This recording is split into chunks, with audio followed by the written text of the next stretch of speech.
50 people here in the session so far. We'll likely have some more join us as we get underway. I'd like to welcome everybody.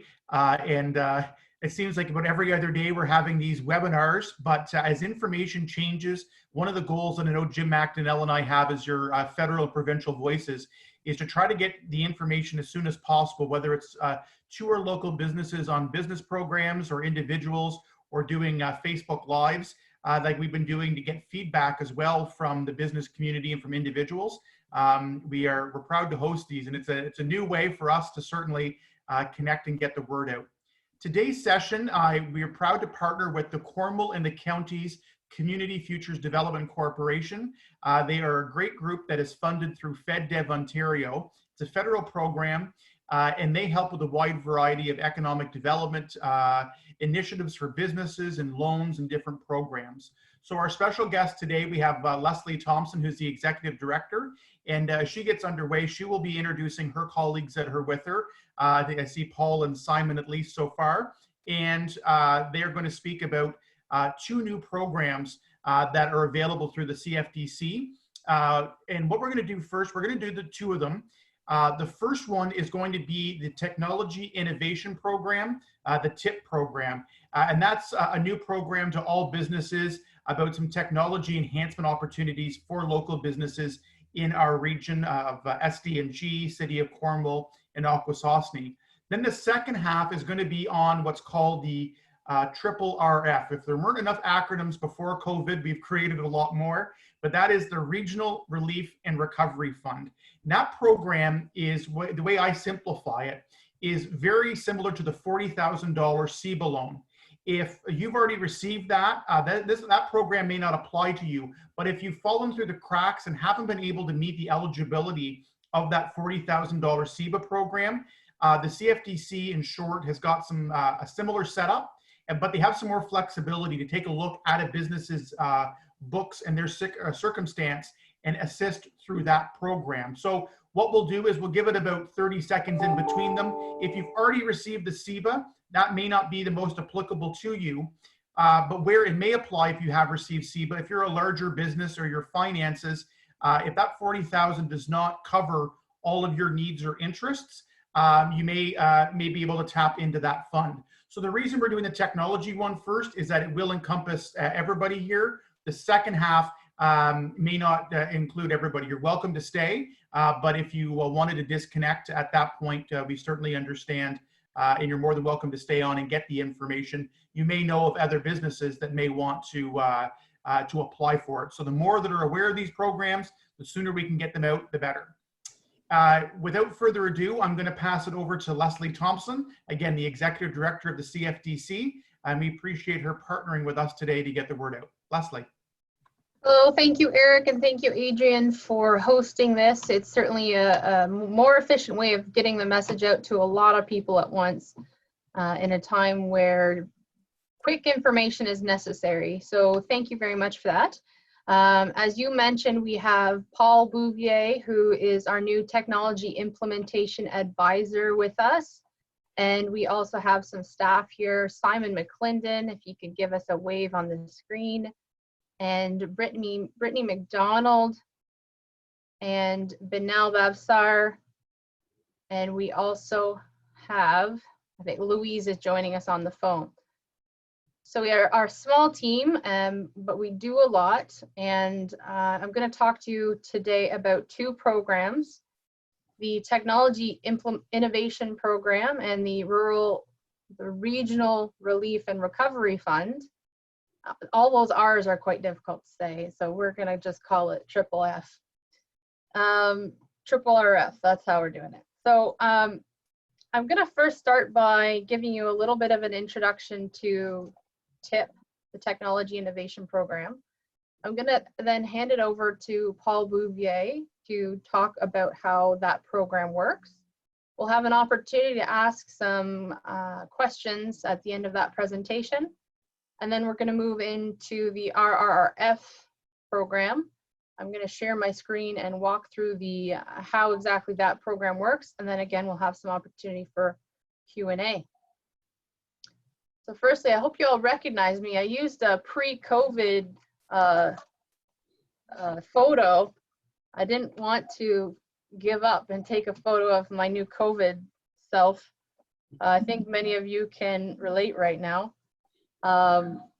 It's been quite a wild ride, and things have, including this program, have been coming at us with lightning speed. So I really owe our board of directors and our team a big thank you for going over and above, working all hours just to make sure that we can get this ready for the community very quickly.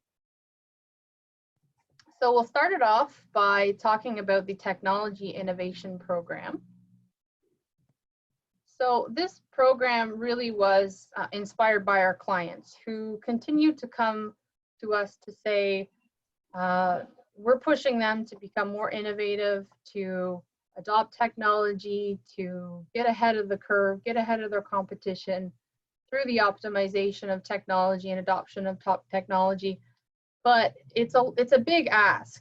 They continue to say, well, I don't really know how to select a point of sale system, or there's so many CRM systems out there, I don't even know where to start.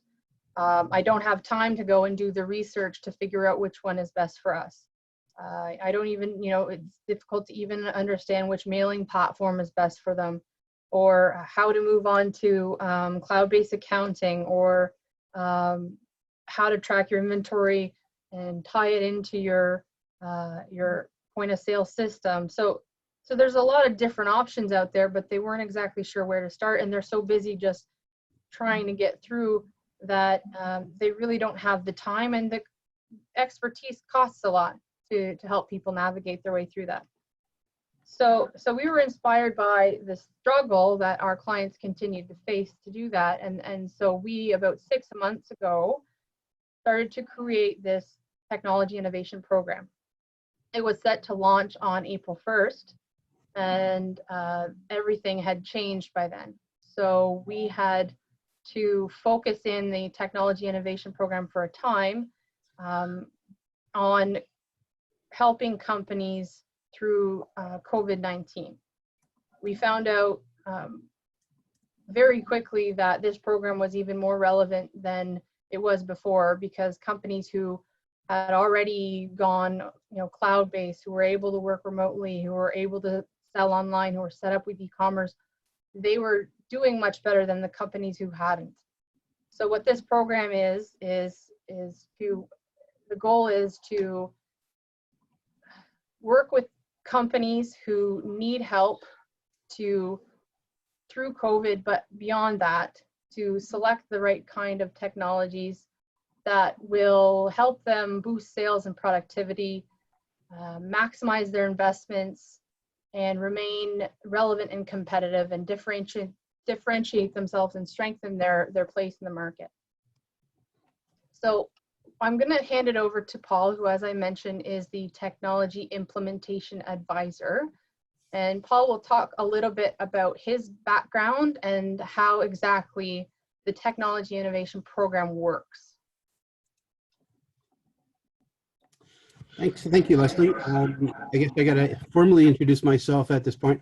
So I am originally from Cornwall. I have over 30 years in the technology field.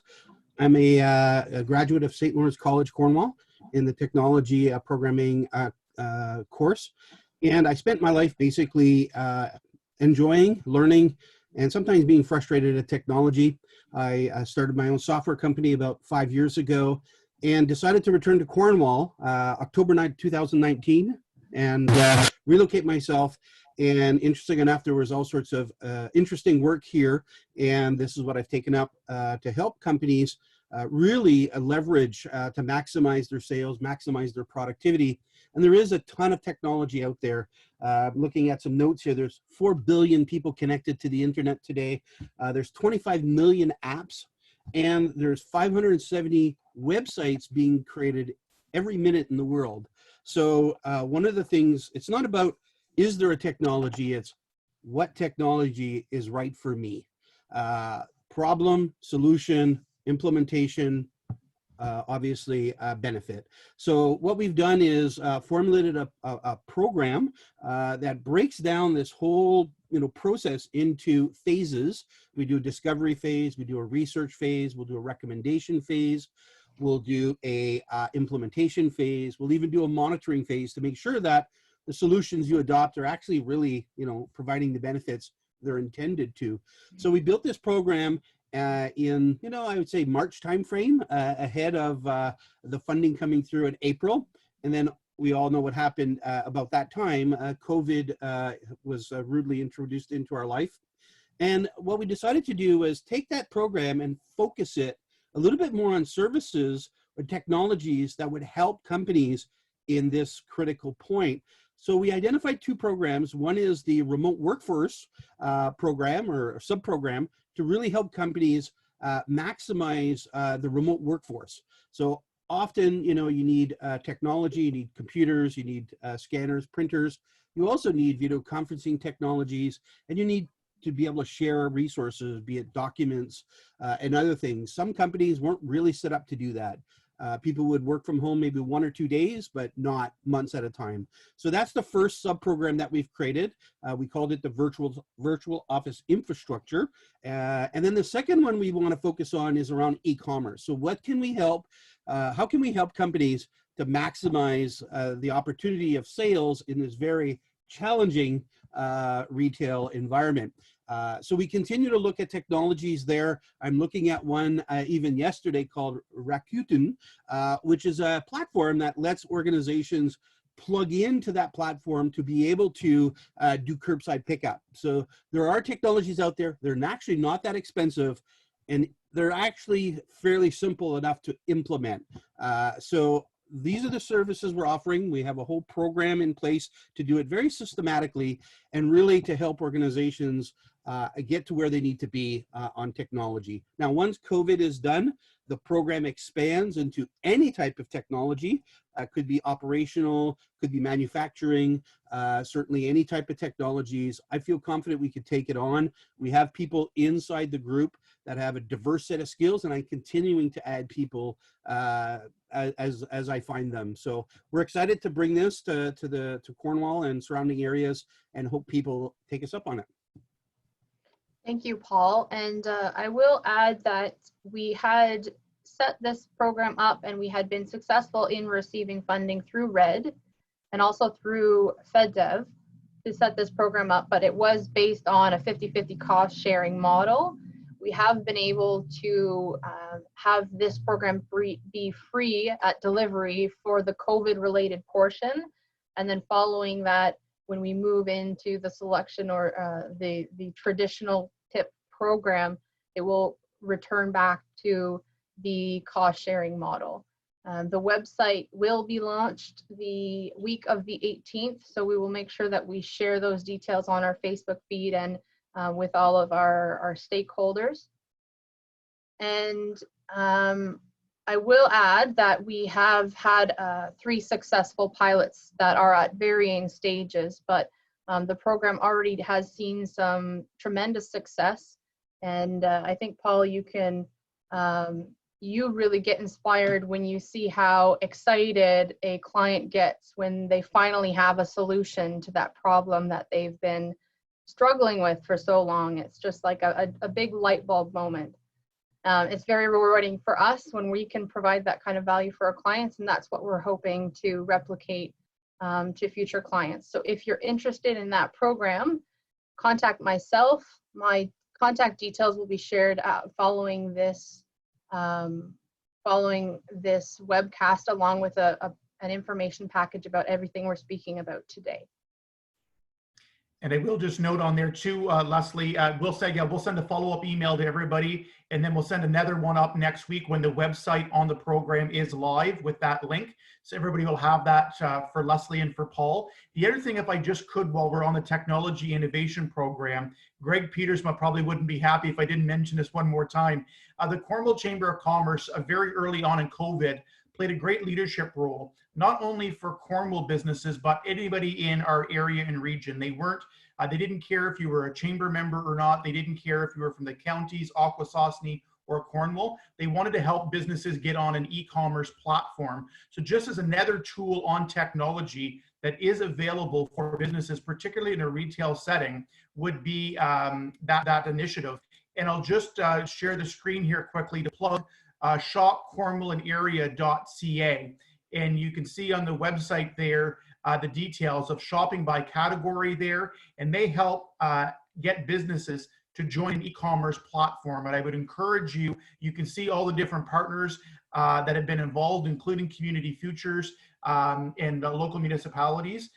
There's been a good uptake on this, and I think both a short-term solution and a long-term solution for businesses and getting more on an e-commerce platform. So kudos to Greg and the team and everybody involved, the full list of partners there. I encourage you to check that out if you haven't already. Thank you. Yes, good point. And so with that, I think we have an opportunity to take some questions, TIF-related questions, if anyone has any. I do have some control here. So if you want to click on the participants, there's a little spot at the bottom where you can raise your hand. So if you have any questions, just raise your hand. I'll unmute you and we'll let you ask your question.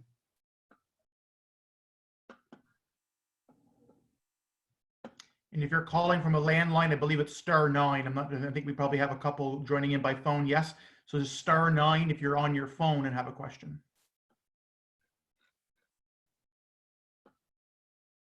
Not all at once. Well, if you have any questions or if you would like to learn more about how TIF might be able to help your business, please get in touch with us after and we can have more of a one-on-one chat about it. Perfect. And with that, what we'll do, I think we'll go to the second program, the Regional Relief Fund. And again, just for those that may have joined on Facebook Live and didn't catch the beginning or joined us on the Zoom call since then, that this program is what I'm going to call building on, filling in the gaps, perhaps, of some of the Canada Emergency Business Accounts. That is the $40,000 loan program, of which payments you need to pay back by the end of 2022 without interest. And if you do pay it back by that timeline, part of that turns into a $10,000 grant. So we've had a lot of businesses and we've seen some details change. The different MPs from different parties have been pushing for some changes to the payroll, which went down to 20,000 minimum up to 1.5 million. One of the challenges that we've heard a lot is if you are a small business owner, perhaps just husband and wife, spouse, children, whatever it may be, and you pay yourselves in dividends, or if you're a sole proprietor, you don't have a T4 payroll amount because of that arrangement. And there's other reasons why the eligibility may not have fit into the program. I believe it's the hope of this. We've been talking about a program to fill the gaps, and I'm very grateful to see the CFTC launching this program that I think can help. They have some more flexibility on the eligibility of being able to take a look at a local business's circumstance. So if you've received CEBA already, this may not be for you, or if you've already received it, perhaps looking for a bit more of a top up if you're a larger business. That may be of interest to you. So everybody's of course welcome to stay on the call here and on Facebook, but this program is hopefully filling in some of the gaps that we've got in your area. So Lesley, if we want to talk about that, would be fantastic. Okay, thank you. And thank you very much, Eric, for being a big advocate for us to receive this funding and to help those who've definitely fallen through the cracks. I know that there was some work involved on your end, and the Community Futures at a national level was fighting very hard to be able to bring this to our rural communities. So it was a lot of work in the background for a while, and now we have what we asked for. So I'm going to go through it again. I'll talk about, I'll give you a bit of an overview, then I'm going to share my screen and walk you through the local fund eligibility criteria and details of loan on our webpage, and then also bring you to FedDev Ontario's webpage because they also have some funding. So the program, the announcement was April 17th. Prime Minister Justin Trudeau announced that 6 regional development agencies would deliver $962 million in financial support to small and medium-sized enterprises that have been unable to access other federal COVID-19 relief measures. In Southern Ontario, our share was $252.4 million. 213 went to SMEs facing financial pressure, and then 39.4 went to community futures development corporations across Ontario. So again, the RRRF, or the RRRF, seeks to provide support to Southern Ontario small, medium-sized businesses that do not qualify or have been rejected from the current Government of Canada COVID-19 relief measures. So to be eligible for this fund, you have to have applied to other Government of Canada emergency relief measures that you are eligible for. Or if it's clear that you are not eligible, you don't have to evidence any kind of application. So I'm going to share my screen with you now.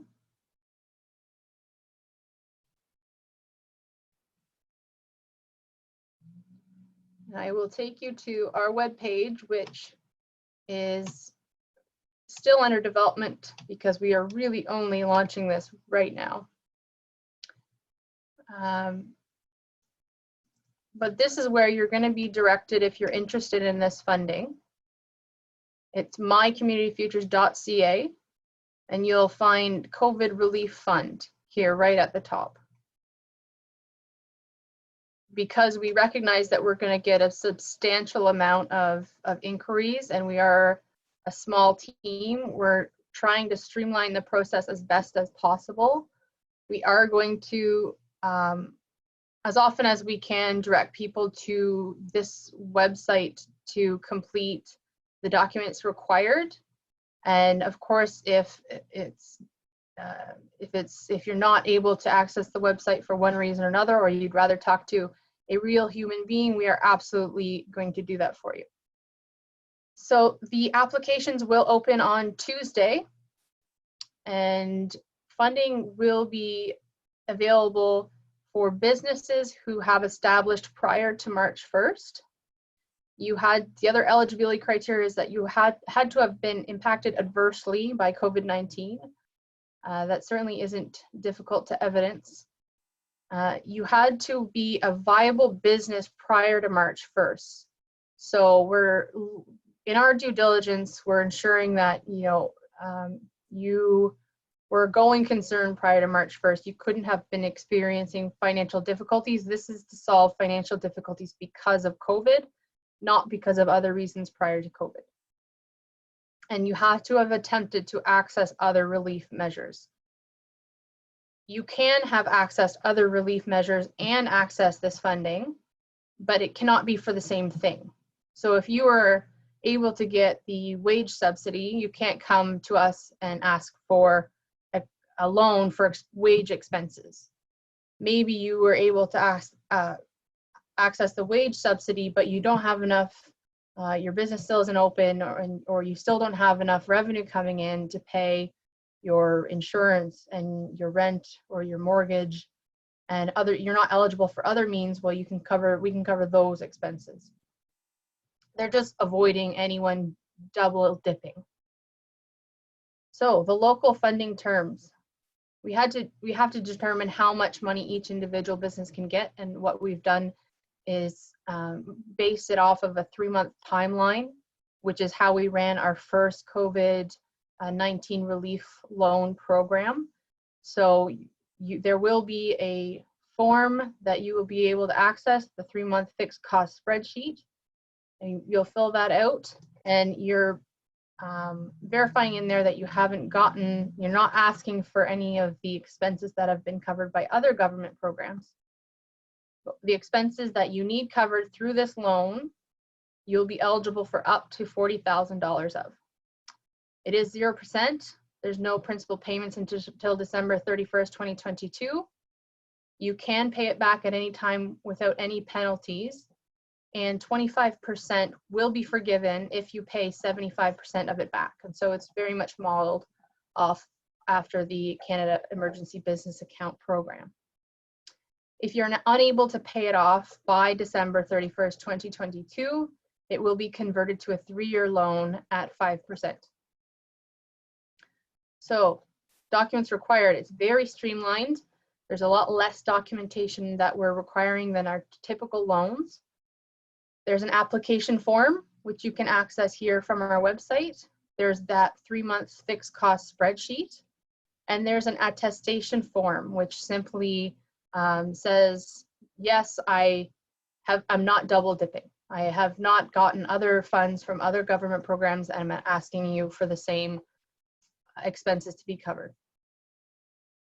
In addition to that, each of the individual owners of the business we will require 2 pieces of ID, ideally a driver's license, and one piece of ID, a driver's license and or a passport or some kind of government issued ID. We need to have your articles of incorporation. We need to see your latest financial statements and a screenshot or printout of your April and May 2020 bank statement. So we're trying to encourage everyone to get your package together and send it in one email to myself.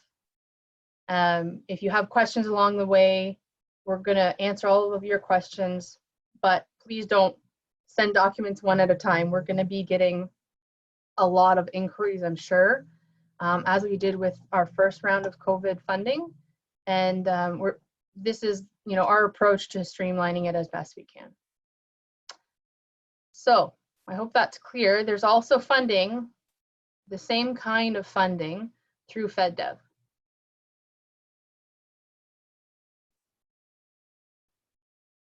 I think I just went through all of that and had it on another screen. So I went through our website, but I had moved it to my other screen. So I apologize if you couldn't see what I was looking at.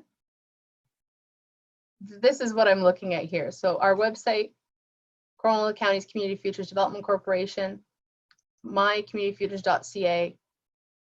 Click on COVID Relief Fund, and you'll see here all of the application guidelines, eligibility criteria, and the documents required to get started and the instructions on how to submit.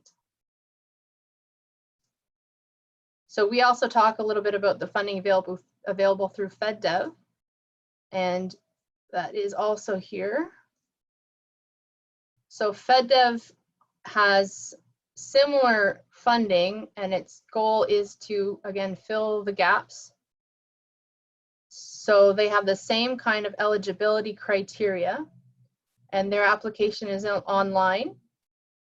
And so you can visit this website I'll also share with you, or it's also linked in our webpage. But the guidelines are very much the same, except you can access up to 500,000. So I don't think I will talk too much about the FedDev because it's very much repetition. But I'll answer any questions at all that you have about the local RRRF funding at this time. And again, if you're on a phone, you can tap *9 and we'll see your hand raised. And if you go down to the participants button and click raise hand, we'll see that you have a question. Lesley is doing such a great job clearly explaining everything that there are no questions. Oh, we got one. I jinxed it. No, but we have, I believe, one coming in from Paul Gardner. Paul, you're unmuted. Go ahead. Oh, great. Can you hear me? Yes, we can. Okay. So first, thanks for advocating on our behalf. It really makes a huge difference to our businesses. Lesley, your team's always been hugely supportive of us, and we appreciate it. So my question is related to the RRRF program, and because we're angel backed, I guess we qualify to go for the larger funding envelope. But if for whatever reason we do not get approval of that, should we be applying to the futures fund in parallel, or should we wait and see what happens with the larger envelope, and if not, apply for the futures funding? Good question. I didn't cover that, but you bring up good point. You can only receive one or the other. So I would say that if you do believe that you have a need for over 40,000 and you go through and see that you are eligible to apply to FedDev, we have a designated FedDev rep who's working with all of the CFDCs in Eastern Ontario. So if someone does apply who's from our local region, we will be informed and there will be a conversation and we will likely support the application. So we're trying to work together as best as possible. But yes, if you think that you could be eligible, go for that one first. And if you're declined, we'll look at the reasons why. And if it makes sense to do it at a local level, then we can assess it then at that time. Okay. Great, thank you. Thank you, Paul. We have another hand raised from Robert. If we can unmute Robert. What's up? Robert, go ahead. Hi, Lesley. I have a question. I don't quite understand when you talked about the 3-month window. In my case, most so far of my summer business, which covers an awful lot of carrying the business for the year, has disappeared. There's been no guests for the last 2 months. All the European reservations have been canceled, things like that. I'm more worried about carrying through the winter. I mean, we may get some summer business, although it won't be enough, as it usually is, to carry us through the season. Is it for just immediate expenses, the 3 months, or longer? So, yeah, another great question. We have limited funding, which is why there has to be some way to fairly distribute the funds across our local businesses. But this funding is going to be able to be recirculated back until December 31st, 2022 for recovery. So but we're buying on a number of people having paid us back. So we're very restricted with what these funds can do. But if we do get an early payback, I think, come a year's or 6 months time and people are back on their feet, they want to take advantage of that 25% forgiveness portion. They're going to want to pay us back. And then that funding will continue to be recirculated back for COVID-related expenses or relief measures. And if your need goes beyond that of immediately beyond that of 40,000, you can also apply to FedDev for up to 500,000, or you can apply for the COVID loan and then a traditional CFDC loan as well. And I will to build on that from an advocacy point of view, for this fund is the short-term crunch, but we understand other people to the same point. It may be 6-8 months down the road where the crunch does happen, a financial crunch. So when we come from some advocacy, there's the immediate term of things. Right now, even some seasonal businesses, those types of things. And we don't expect hopefully the programs won't end in 6 months from now. It is cyclical, and it is going to be we're going to have more than a short-term recovery needed. So I know from an advocacy point of view, we just don't want to see some short-term help. And when we get back to some semblance of normalcy, it's all done and over with. There'll be a phase-out approach, but understanding different crunches will happen at different times throughout a calendar year. So I know that's something we've already been raising, from a political advocacy point. I will also add quickly, if I may. Thanks, Eric. Yeah, Lesley, go ahead. There is priority given to certain types of businesses. I will bring that up right now. So priority will be given to those who have fallen through the cracks and not been able to access any other funding, and Main Street businesses such as retail shops, restaurants, corner stores, and businesses that are of strategic importance in the community. So anyone can apply for costs they haven't already gotten funded through other government programs, but there will be a priority given to those kinds of businesses, our Main Street businesses, our sole proprietors, and the companies typically who have been underserved with COVID relief measures. I see Andrew Sagan has his hand up there. Before we get to Andrew, Lisa had a comment in the comment section of the group chat about submitting an application, I believe, for the technology and hadn't heard back yet. So I'll just flag that for Paul and Lesley, maybe just to follow up on that application, and then asking for a confirmation. Are the RRRF applications reviewed, or is it on a first come, first served basis? And is it only for corporations? Have Lesley address that? It is not only for corporations. If there is a focus on sole proprietors because they are the ones who have been underserved, and there will be priority given to those companies that I mentioned, the Main Street companies, ones of strategic importance. Outside of that, it is first come, first serve. And then not just for corporations, again, it's open for different types of businesses. You're able to take a look at and see, the financial history and the viabilities and those types of things of the businesses. So there is flexibility in the types of businesses that can apply. Absolutely. There's no specific sector that we're focusing on outside of the priority that I just mentioned.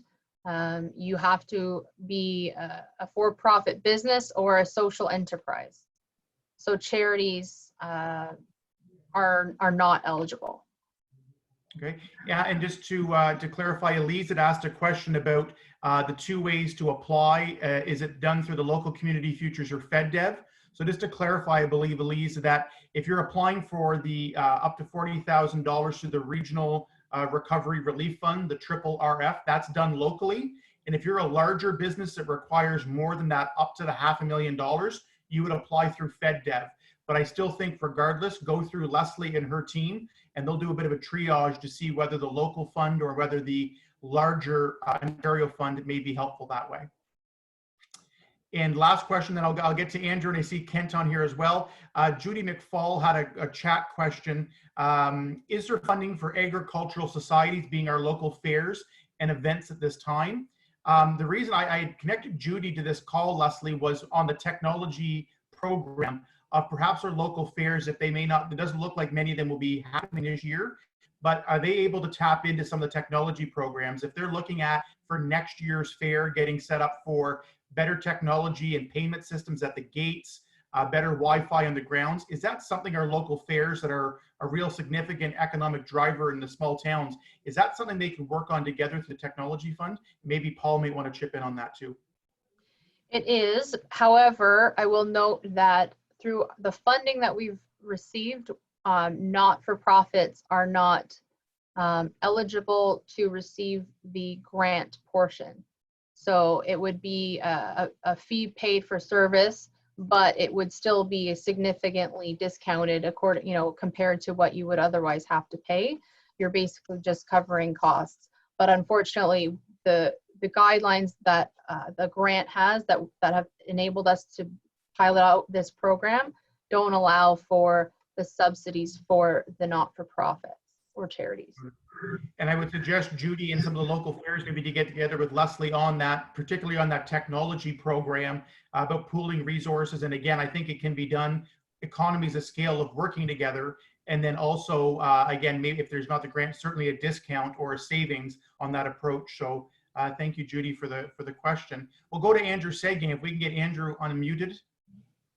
Hey, thanks guys. I want to give a quick thanks again to the CFTC team, Lesley, Simon, Brittany, Banal, and I've been working pretty closely with them for the last few weeks on a couple of our clients. So thanks for all this. Two quick questions, if you don't mind. So bring this up. So Lesley, do you have a rough idea, maybe I missed this, do you have a rough idea of what the Cornwall CFTC is receiving in regards to the funding portion? I do, but I'm not allowed to publicly say. I should be able to release that on Tuesday, but if we were to give everyone $40,000, it would be around 25 people we could help. But it's probably not going to be $40,000 every time. Our last intake, the average size of the loan was $20,000. That was sufficient to get people through 3 months. I mean, some we did up to 50, some only needed 5. So using that math, we would be able to help about 50 companies. That's awesome. Great. Second question. I know you guys are essentially a small team. Do you have a rough idea from when applications starting to get processed, the time frame in regards to sort of finalizing these applications? Yes, we've discussed this at length with the team. We're really aiming hard to be able to turn them around within 7 to 10 business days after we receive the full package. So the clock kind of starts ticking on our end once we receive all the documentation. That's why it's really important that everyone send it all in one package.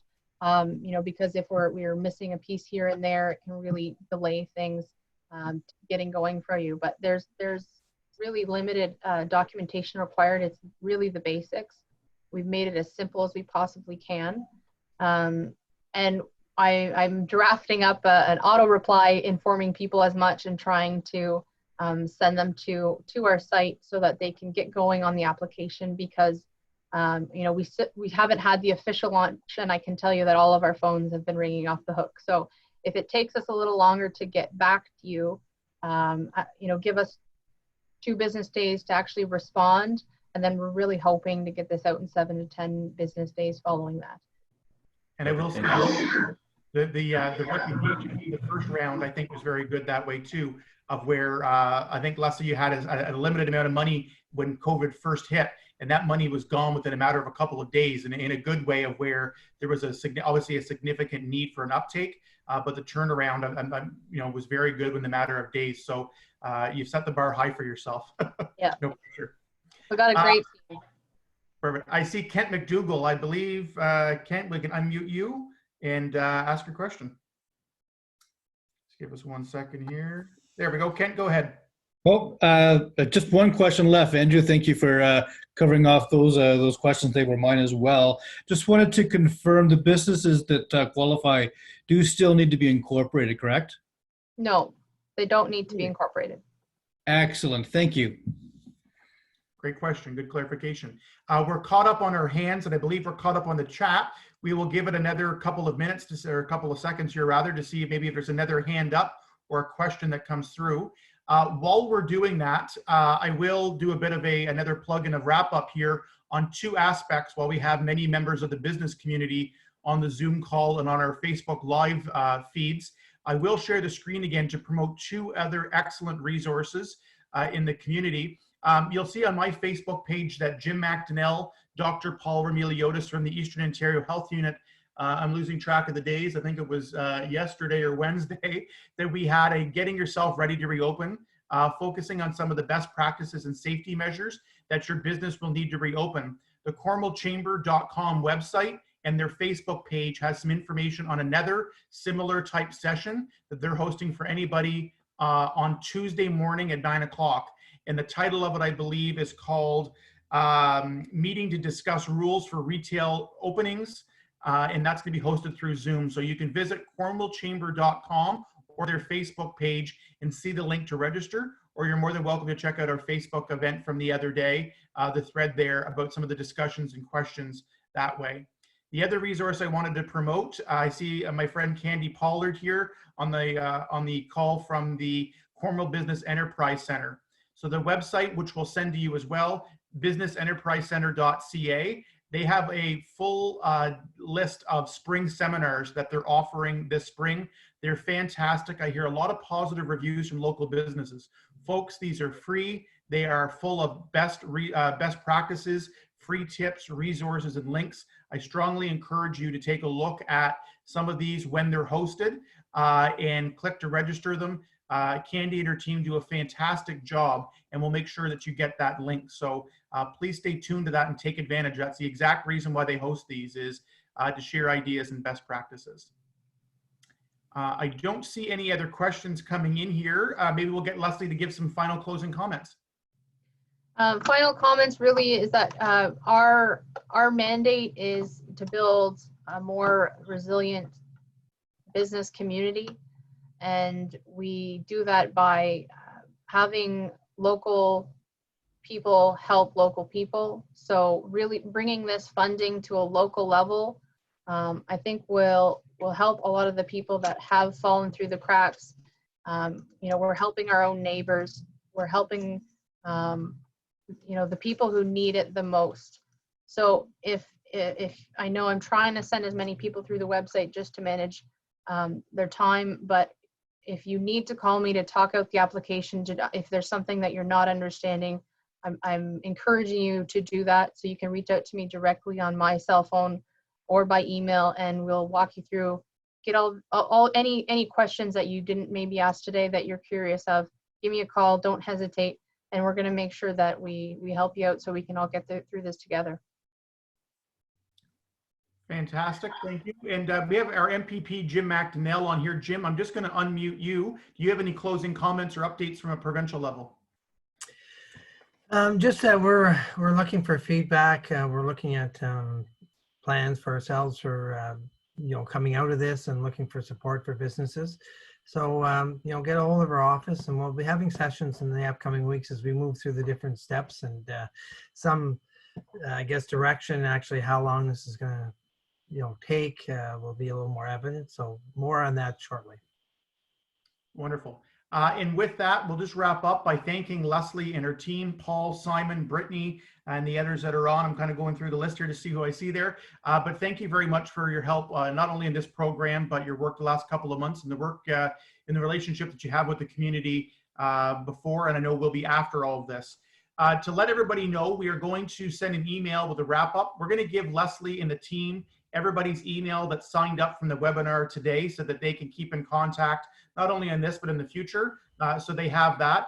But Adrian is going to send, from my office, is going to send an email with a bunch of links. We're going to send out the Cornwall Chamber Shop Cornwall and Area website, the Cornwall Business Enterprise link to their spring webinar series, and then we're going to send you the CFDC links that includes in the email Lesley and Paul's contact information, the link details. That might come in a second email next week when the live website is available, if there's any new ones on that. But on the technology program, we'll send you the link to the regional recovery link and anything else that you may need. We'll also send the FedDev link as well for that. So we will thank everybody for joining us today. Have a fantastic long weekend. I'm in South Mountain and it's raining right now, and I hope it's getting out of the way for a beautiful long weekend that everybody can get out and safely social distance, but enjoy some weather. And as we start to get back to some semblance of normalcy, we will be in touch with the Zoom sessions in the coming weeks. And as always, please reach out to myself as MP,